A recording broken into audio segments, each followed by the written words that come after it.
શિયાળાની ઠંડી હોય ને એમાં ગરમમાં ગરમ ગાજરનો હલવો મળે છે તો મોજ આવી જાય ને ભાઈ. આજે આપણે બનાવવાનો છે ગાજરનો હલવો. 2 કિલો ગાજર આપણે ખમણી નાખ્યા છે, એને આપણે કડાઈ મૂકી દીધી. એની અંદર આપણે 2 કિલો ગાજર ખમણેલા અંદર નાખીને શેકી નાખવાના છે. પહેલાં આમનમ શેકવાના છે 2-5 મિનિટ, ને ત્યારબાદ અંદર ઘી નાખી દેવાનું છે 8 થી 10 ચમચી જેટલું, અને મિક્સ કરી દેવાના છે.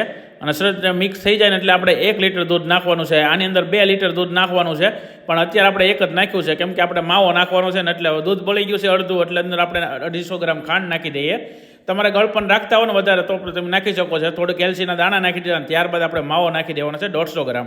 બરાબર, 8 થી 10 નંગ એલચી નાખી છે આપણે, અને હવે માવો નાખીને મિક્સ કરી દેવાનું છે. હવે પાછું થોડુંક ઘી નાખી દેવાનું છે જો, અને ઘી નાખી દો ને ભાઈ એટલે એકદમ આપણો હલવો એકદમ કમ્પ્લીટ થઈ ગયો છે. હવે ડ્રાયફ્રૂટ નાખી દેવી, કાજુ બદામ, અને આપણે 2 જાતની દ્રાક્ષ લીધી છે, કાળી અને રેગ્યુલર. એ 2 વસ્તુ નાખીને માથે સળી ટોપરું નાખી દીધું. આપણો હલવો એકદમ તૈયાર છે ભાઈ. ગરમમાં ગરમ આ હલવો તમને શિયાળામાં ખાવા મળી જાય એટલે મોજ પડી જાય ભાઈ.